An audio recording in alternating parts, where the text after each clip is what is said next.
escola do mundo, onde eu posso ensinar e aprender.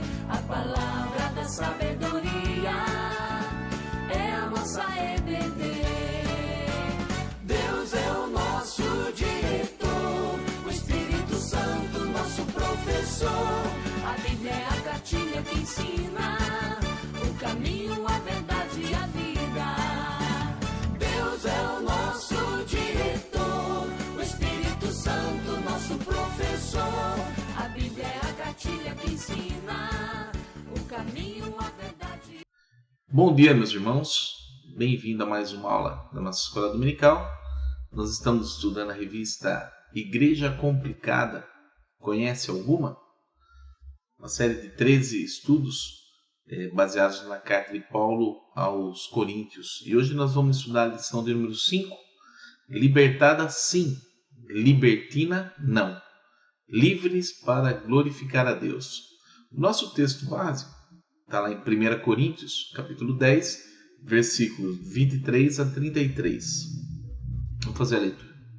Todas as coisas são lícitas, mas nem todas convêm. Todas são lícitas, mas nem todas edificam. Ninguém busque o seu próprio interesse, e sim o de outrem. Comei de tudo o que se vende no mercado, sem nada perguntardes por motivo de consciência. Porque do Senhor é a terra e a sua plenitude. Se algum dentre os incrédulos vos convidar e quiserdes ir, comei de tudo o que for posto diante de vós, sem nada perguntardes por motivo de consciência. Porém, se alguém vos disser, isso é coisa sacrificada a ídolo, não comais, por causa daquele que vos advertiu e por causa da consciência. Consciência, digo, não a tua propriamente, mas a do outro. Pois, por que há de ser julgada a minha liberdade pela consciência alheia?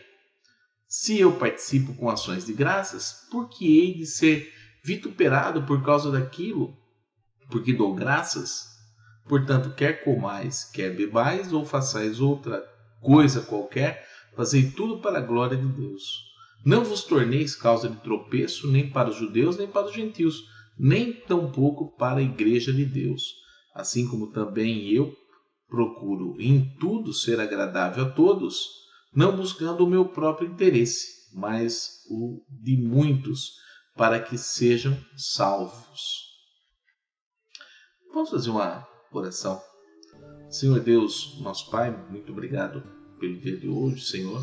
Muito obrigado por tudo aquilo que o Senhor é, um Deus de bondade, um Deus de misericórdia, um Deus que nos amou enquanto éramos teus inimigos, Pai. Queremos te agradecer por tudo aquilo que o Senhor nos dá, por tudo aquilo que o Senhor permite que passamos, Pai, na nossa vida, os momentos difíceis, os momentos de vitória, mas também os momentos em que temos que refletir sobre algumas derrotas, por dificuldades, Pai. Mas em tudo sabemos que o Senhor está conosco e que tudo aquilo que acontece é sempre para o bem daqueles que te amam, Pai. Então queremos te agradecer que teu Santo Espírito nos faz entender dessa maneira, que nos faz enxergar os teus propósitos, Pai, em cada momento das nossas vidas. Então queremos te agradecer, Pai, e te pedir que em nome de Jesus, Pai, teu Santo Espírito age poderosamente aqui no nosso meio. Que tudo que for dito, tudo que for feito nesta manhã, Pai, seja para a glória e honra do teu nome e para a edificação da tua igreja, Pai. Em nome de Jesus que nós oramos e te agradecemos. Muito bem. Paulo ele ensina que a liberdade do cristão maduro está ligada aos seus privilégios em Cristo. Porém, é preciso cuidar para que as nossas atividades não levem nosso irmão mais fraco a tropeçar. Isso aí está lá em 1 Coríntios, capítulo 8, de 11 a 13. Ou seja, a maturidade cristã nos dá a liberdade para fazermos o que bem entendermos. Será que é isso? Nós devemos nos preocupar com o que o nosso próximo pensa daquilo que fazemos? Como ser livre em Cristo e ao mesmo tempo instrumento de bênção na vida daqueles que escandalizam facilmente? Então veja lá em 1 Coríntios 8, de 11 a 13, ele fala: e assim, por causa do teu saber, perece o irmão fraco, pelo qual Cristo morreu. e deste modo, pecando contra os irmãos, golpeando-lhes a consciência fraca, é contra Cristo que pecais. E por isso, se a comida serve de escândalo a meu irmão, nunca mais comerei carne, para que não venha escandalizá-lo. Veja que Paulo ele não está proibindo que alguém coma, mas sim ele fala na liberdade que existe em comer, mas ao mesmo tempo ele fala de uma responsabilidade diante das outras pessoas, principalmente aqueles que ele chama aqui de pessoas, de irmãos mais fracos, né? Na verdade, aqueles que estão iniciando na fé ou que, por uma questão ou por outra da sua caminhada, são pessoas mais fragilizadas da consciência, como podemos dizer, dessa consciência espiritual. Então é disso que se trata a nossa lição de hoje. Paulo ele aplicou bem esse conceito de liberdade com responsabilidade àquela igreja de Corinto. Veja que nos capítulos anteriores, como eu citei aí, ele já havia falado, por exemplo, a questão de cristão participar de festas pagãs. Depois ele faz o que? Ele orienta aquela comunidade sobre o consumo de carne oferecida aos ídolos, nesse texto que nós acabamos de ler, e instrui os crentes a não fazerem perguntas sobre a carne comprada no mercado, porque era muito comum toda atividade feita naquela cidade sempre estava vinculada a um culto religioso. Então, por exemplo, o cara, um açougueiro, ele dedicava aquela comida utilizada, aquela carne utilizada, ou o que era utilizado em cerimoniais, em cultos, muitas vezes era comercializado normalmente. Você tem uma grande quantidade de animais sendo sacrificados em templos, e nem tudo aquilo era consumido nos templos, e sim comercializados nas cidades. E a questão era exatamente essa. Se você está por ali, vai comprar uma peça, não precisa ficar perguntando qual a procedência nesse sentido, viu? A procedência foi sacrificado a um Deus ou não. Por quê? Porque Paulo fala exatamente disso. Não existe importância, porque afinal de contas nós sabemos que tudo vem de Deus. Afinal, tudo é de Deus. E toda comida é permitida, né, para o crente. Então o crente maduro ele pode desfrutar em sua própria casa até mesmo de carne sacrificada a ídolos, sem prejuízo espiritual. Porque ele sabe que os ídolos não existem, ele sabe que aquilo não significa nada, porque o Deus que nós cremos é o Deus Todo-Poderoso, o Deus que criou tudo. É Ele que é o dono de tudo, é Ele que é o dono inclusive das carnes que são sacrificadas, é Ele que é dono inclusive da consciência dessas pessoas. Nós sabemos que isso espiritualmente não nos afeta em nada.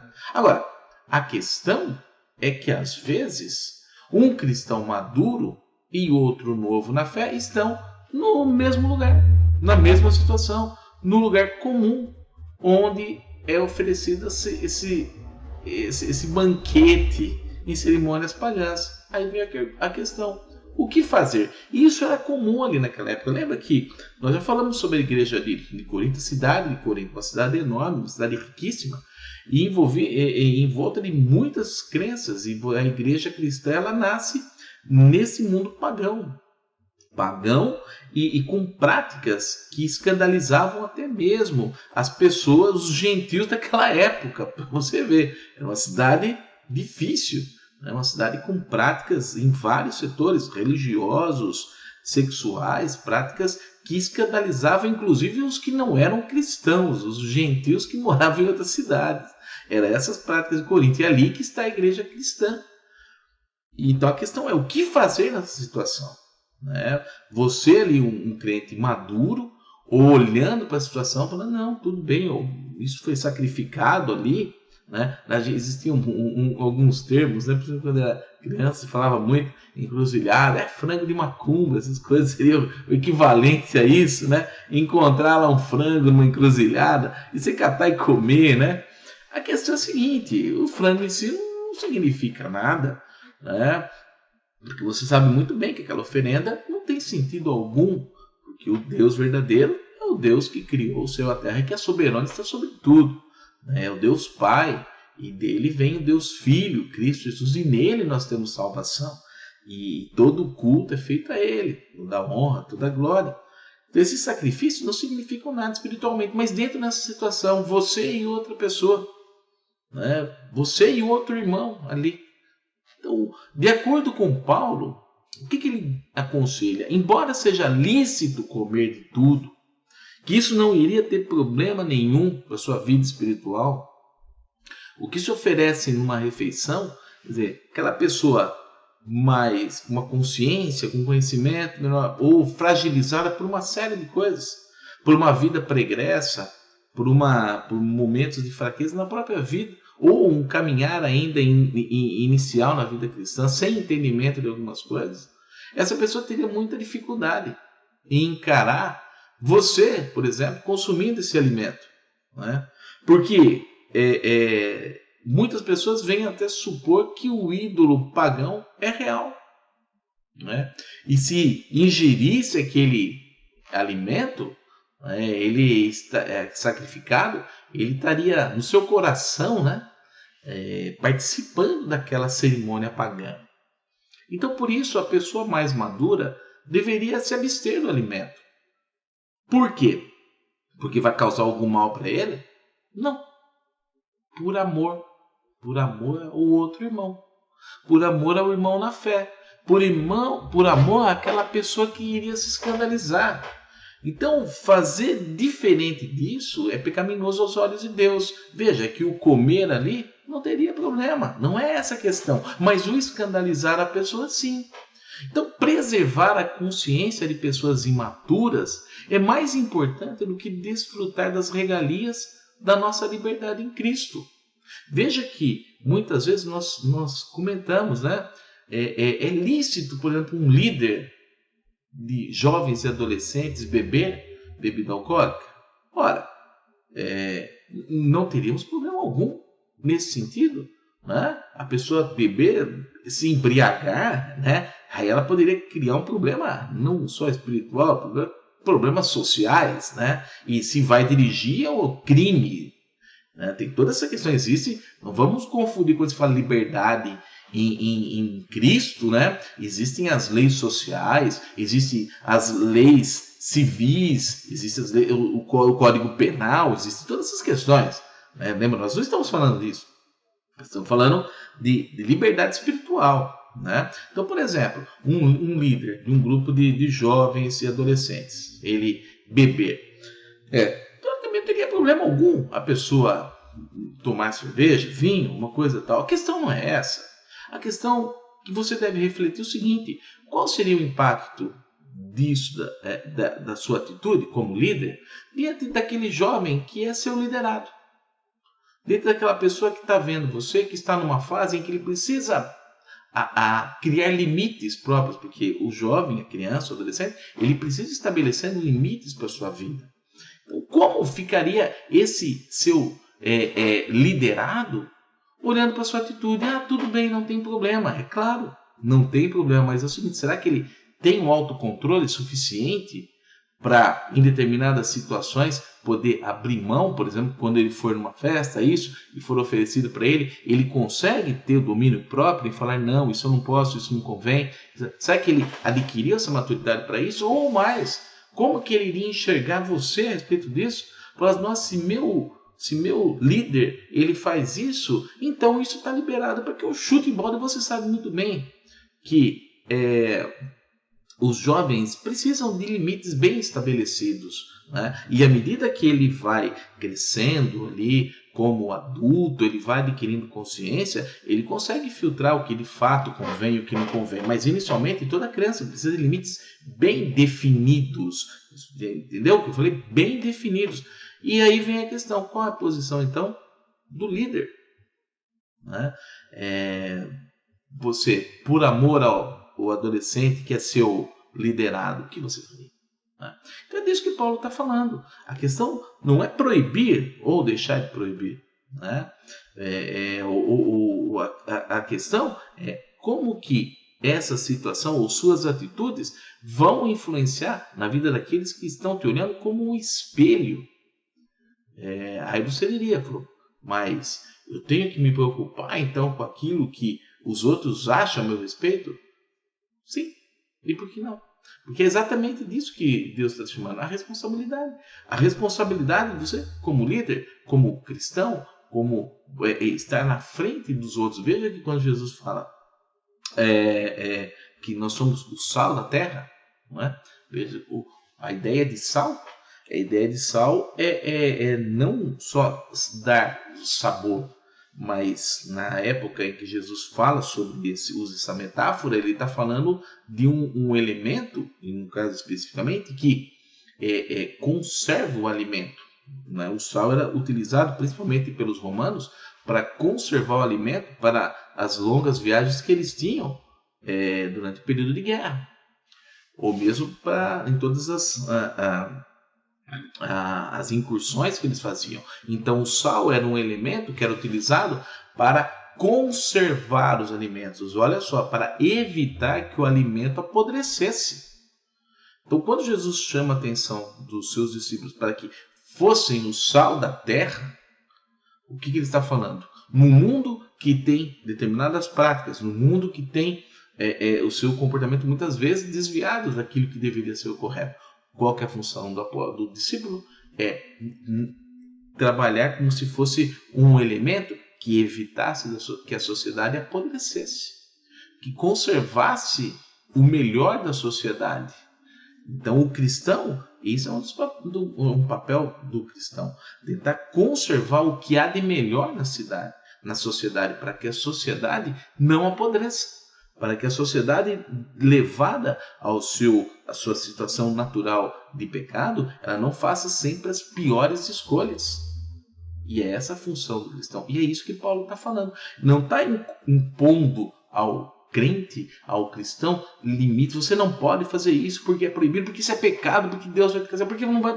Não é nada disso que se fala. Não é nada disso que se está tratando. É a questão. É chamar a consciência do cristão diante do amor aos outros, ao seu irmão, ao irmão mais novo, ao irmão que está aprendendo, ou inclusive aqueles que nem conhecem a Jesus e que precisam olhar para o seu exemplo para que tomem atitudes, ou como diz o próprio Jesus, né? Brilhe a sua luz diante dos homens, para que vendo a sua luz glorifique o vosso Pai que está no céu. Então, quando Jesus ele declarou, né, se o Filho vos libertar, verdadeiramente sereis livres, né, Paulo igualmente fala, tem a mesma ideia. Falou, para a liberdade foi que Cristo vos libertou. Né? Mas isso está lá em Gálatas, né, 5:1. Mas, como qualquer verdade, pode ser distorcida. Inclusive é distorcida pelo pecado, porque não somos livres para fazer as coisas sem restrições, o que nós queremos, porque a liberdade sem restrições ela torna-se o que? Irresponsável e pode produzir caos, pode produzir feridas. Embora tenhamos a liberdade em Cristo, nós somos responsáveis. E responsáveis por quê? Por edificar os outros na fé, sem causar mal-estar. Veja lá aqui em Filipenses, capítulo 2, do versículo 1 ao versículo 4, Paulo fala o seguinte: se há, pois, alguma exortação em Cristo, alguma consolação de amor, alguma comunhão do Espírito, se há entranhados afetos e misericórdias, completai a minha alegria, de modo que penseis a mesma coisa, tenhais o mesmo amor, sejais unidos de alma, tendo o mesmo sentimento, nada façais por partidarismo ou vanglória, mas por humildade, considerando cada um os outros superiores a si mesmo. Não tenha cada um em vista o que é propriamente seu, senão também cada qual o que é dos outros. Então, veja que no versículo 25 e 26 do texto que a gente leu, Paulo fala o seguinte: comei de tudo o que se vende no mercado, sem nada perguntardes, por motivo de consciência. E ele acrescenta: porque do Senhor é a terra e sua plenitude. Ou seja, você vê que aqui ele está segurando que o mundo de fato foi criado por Deus e que ele nos fornece ricamente tudo para o nosso desfrute. Paulo, quando escreve a Timóteo, primeira carta, no capítulo 6, 17, fala o seguinte: exorta aos ricos do presente século que não sejam orgulhosos, nem depositem a sua esperança na instabilidade da riqueza, mas em Deus, que tudo nos proporciona ricamente para o nosso quê? Aprazimento, ou seja, Deus é que criou tudo para quê? Para o nosso prazer, para a glória dele e para que tivéssemos prazer nas coisas de Deus. Então, parte da nossa liberdade cristã envolve o quê? Envolve apreciar, de fato, as coisas boas que Deus fez, que Deus criou. Veja que no final do versículo ele fala o seguinte: porque do Senhor é a terra e a sua plenitude. Você está aí para quê? Para aproveitar aquilo que Deus tem de bom. Então coma, desfrute o que é bom. Eu acho muito interessante quando Paulo escreve a Timóteo, ele fala o seguinte: Timóteo, tome cuidado com esses que proíbem as pessoas de comer, proíbem as pessoas de beber, proíbem as pessoas de se casar, inclusive. Tome cuidado com essas pessoas. E só que, ao mesmo tempo que ele vem falar que tudo que existe de fato vem de Deus, e aí eu lembro que quando Jesus fala assim: eu vim para que tenham vida e vida em abundância, né? Vida plena. Mas veja que ele, ao mesmo tempo que fala isso, ele também fala que todas as coisas são lícitas. Então, tudo é bom, tudo vem de Deus, as coisas são lícitas. Mas daí ele acrescenta: nem todas convêm, né? Nem todas edificam. Então, alguns acreditam que a expressão todas as coisas são lícitas era muito popular ali entre os cristãos. Então, alguns acreditam que essa frase aí, todas as coisas são lícitas, era uma frase que circulava, era um termo popular ali entre os habitantes de Corinto. Então, tanto é que Coríntios 6, ele, 2 vezes no versículo 12, Paulo escreve: todas as coisas são lícitas. Então devia ser um termo que eles utilizavam muito. Agora o problema é que eles se apegavam em qualquer situação a essa frase, a essa premissa, de que todas as coisas são lícitas. O apóstolo, ele lembra que a liberdade cristã exercida de modo adequado é a liberdade para fazer o que é benéfico para si e para os outros em mesmo grau. Não o que é melhor para mim em detrimento dos outros. Não. Eu faço o que é bom para mim e faço o que é bom para os outros na mesma medida. Né? Inclusive, ele até chama atenção, e nós temos que olhar para o outro de forma superior até nós mesmos. Ou seja, se vai fazer bem para mim, que faça bem para o outro também, até mais.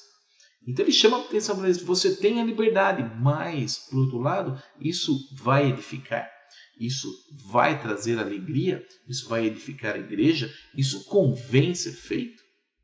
Algumas pessoas dizem que existem as peneiras, né? Quando você vai falar alguma coisa, então você vai falar sobre algo, você tem que passar por uma peneira, ver se convém, ver se de fato edifica. Então faça isso, como se fossem várias peneiras. Então ele aplica essa verdade do convém e edificam à questão da carne oferecida a ídolos. A verdadeira liberdade em Cristo significa viver de tal forma que a consciência das pessoas não seja ofendida e elas não sejam levadas a tropeçar, ou seja, que sejam edificadas, que venham a crescer na fé, que as pessoas, vendo a atitude do crente, elas sejam edificadas e fiquem firmes na fé. Paulo antecipou possíveis objeções tais como: por que eu não deveria apreciar a comida pela qual eu agradeço? Por que se reduziria a minha liberdade em razão da consciência fraca da outra pessoa? Vou falar: se eu agradeço a Deus, por que eu não posso comer? Ou então, por que eu tenho que ficar prestando atenção se o outro não entende, se o outro não tem compreensão? Isso aqui eu que tenho que sofrer as consequências?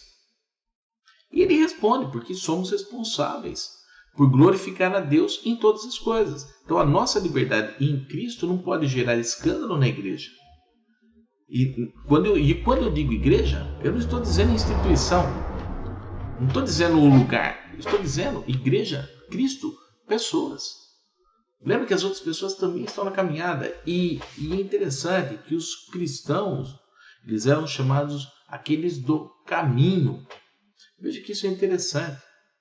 Porque quando se fala que eles eram do caminho, tem várias conotações para isso. Eles ensinavam no caminho, né? Eles andavam de um lugar ao outro, eles não ficavam em um lugar, tinham igrejas, num lugar, pregavam, iam. Mas ao mesmo tempo do caminho, existia o seguinte: primeiro, eles caminhavam juntos, eles andavam juntos, eles pregavam, à medida que iam pregando, eles caminhavam. Então é exatamente disso que se fala na igreja, o caminhar da igreja junto. É nesse sentido que estamos falando de não escandalizar a igreja. A igreja é formada por pessoas que caminham juntos, né? E nessa caminhada você tem que ajudar o outro a se edificar. Você tem que ajudar que o outro consiga caminhar. E nessa caminhada nós encontramos pessoas com uma certa diversidade cultural, uma diversidade de pensamentos, de percepções. E as pessoas que conseguem entender isso, de tal forma a se colocar a serviço da igreja, elas edificam as pessoas, abrindo mão às vezes até de certos desejos, abrindo mão até de certos direitos que ela daria. Eu tinha conheci um irmão, uma pessoa que eu amo muito, e ele era antes da conversão dele, ele participava de um centro de Umbanda. Então, por exemplo, ele inicialmente, a gente tinha nas células, eu tinha uma timba, e a gente brincava às vezes no louvor e tal, e eu percebi que ele ficava incomodado logo que ele começou a participar do nosso trabalho na célula, com a timba.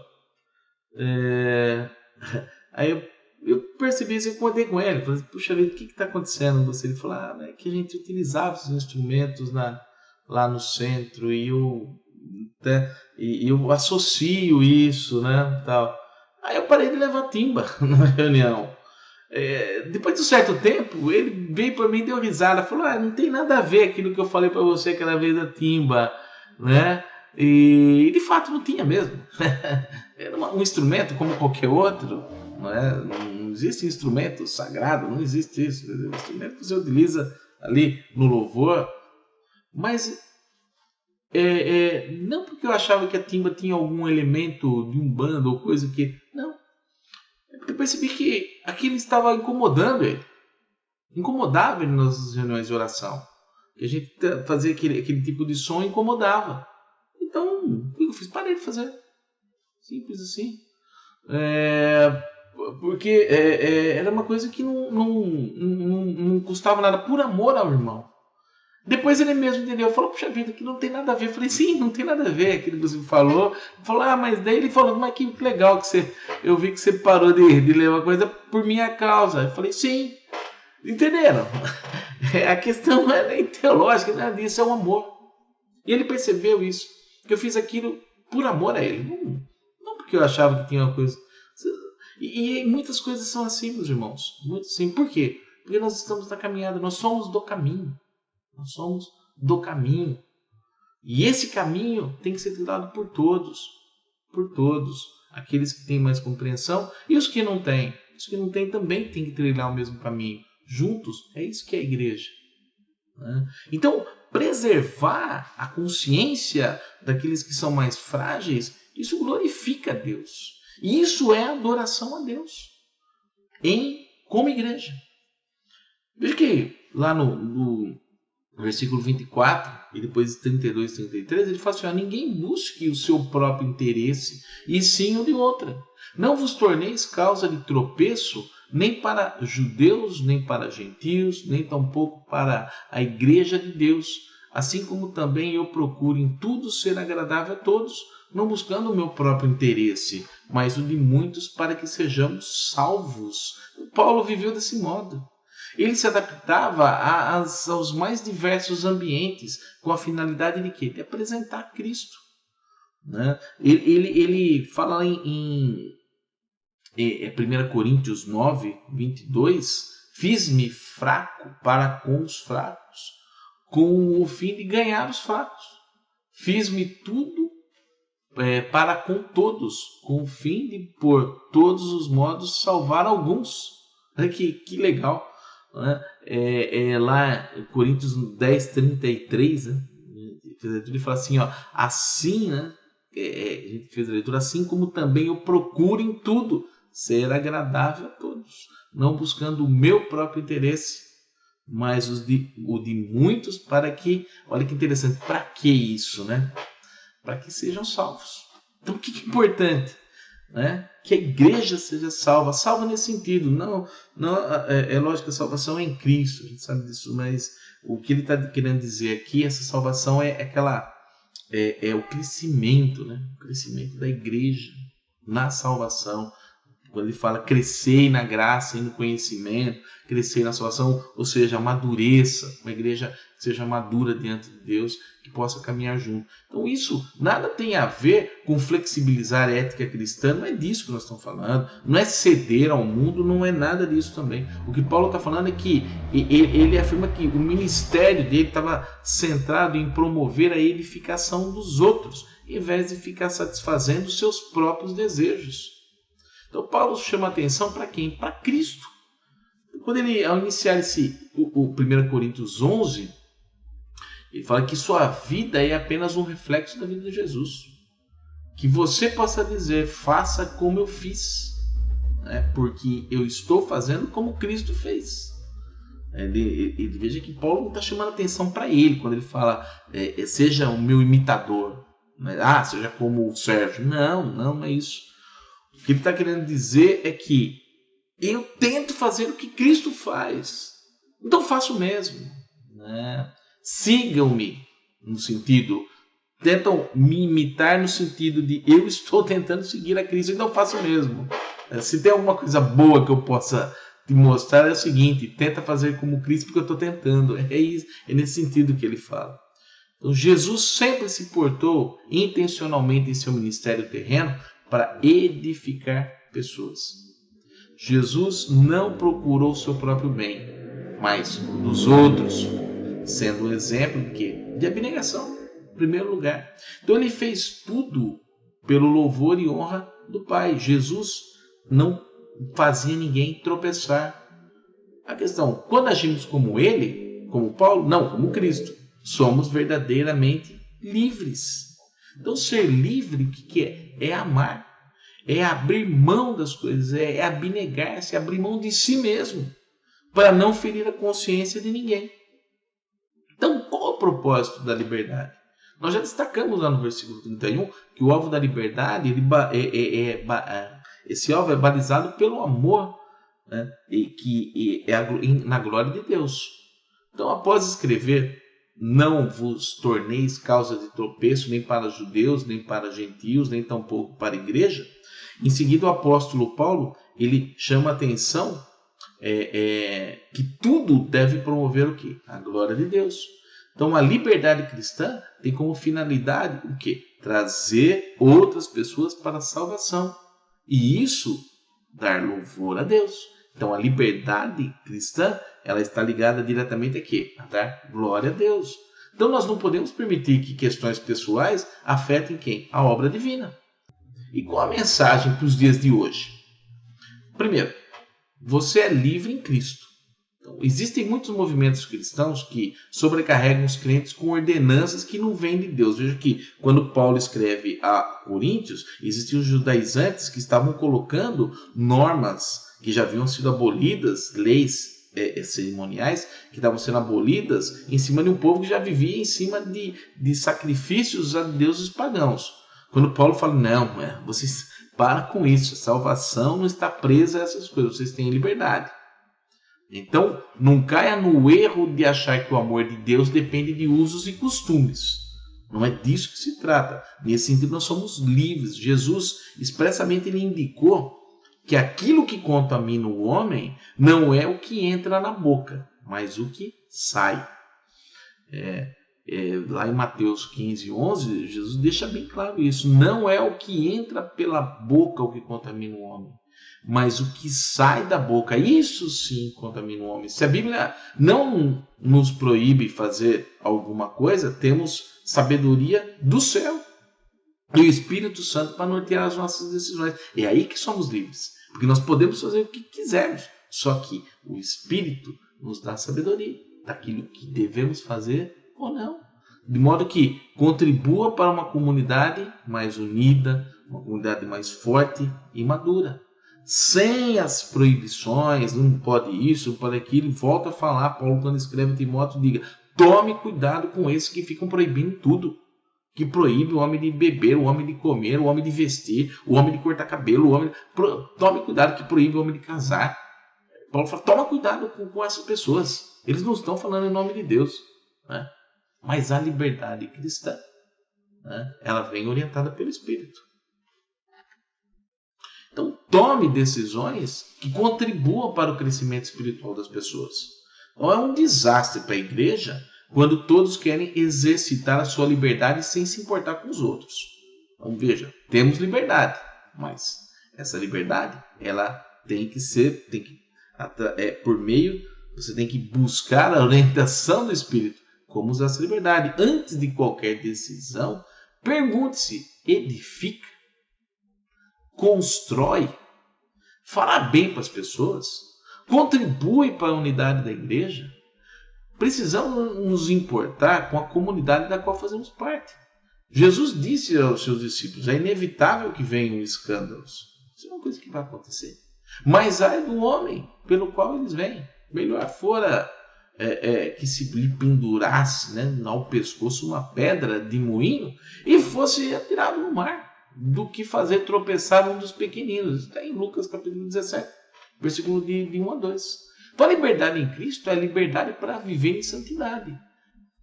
A salvação, ela gera no coração um desejo intenso e uma determinação incansável de buscar a vontade de Deus em tudo. A graça salvadora, ela é santificadora. Em 1937, o teólogo Dietrich Bonhoeffer, ele publicou um livro chamado Discipulado, onde ele faz uma exposição do Sermão do Monte. E lá ele comenta o que significa seguir a Cristo.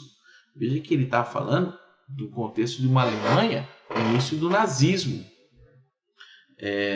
E aí ele cunha um termo chamado de graça barata.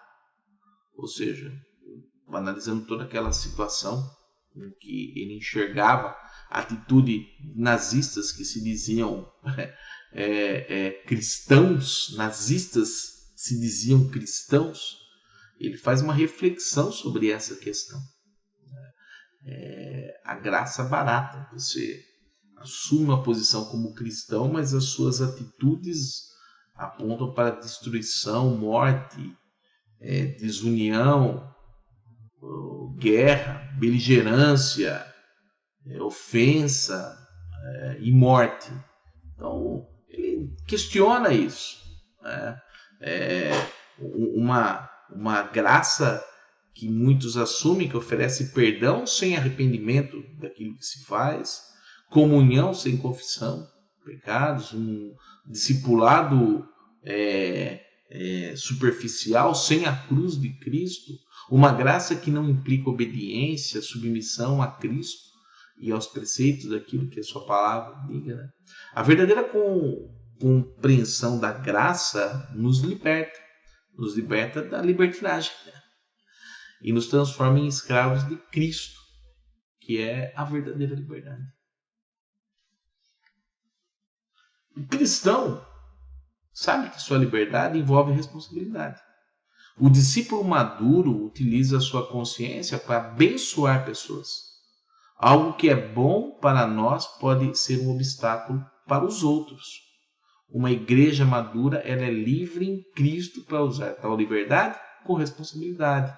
O bem-estar do povo de Deus deve regular as nossas atitudes. Devemos procurar o que realmente contribui para a edificação dos irmãos, em vez de permanecermos obstinados em realizar a nossa vontade. Com aplicação, Jesus Cristo deu o maior exemplo do que significa buscar o bem do próximo. Ele nos inspira, nos motiva a considerar sempre a edificação das pessoas em primeiro lugar no que fazemos ou falamos. Jesus usou a própria liberdade para nos salvar. E por nós passou fome, teve sede, foi traído, abandonado, crucificado, morto e sepultado. Mas ele surgiu para nos livrar da condenação. E é isso que Paulo fala. Sede meus imitadores, como ele era de Cristo. Imitador de Paulo? Não. É imitar o que ele estava fazendo. Ele estava tentando imitar a Cristo. Sigamos os passos de Jesus. Que Deus te abençoe. Tenha um bom domingo e uma boa semana.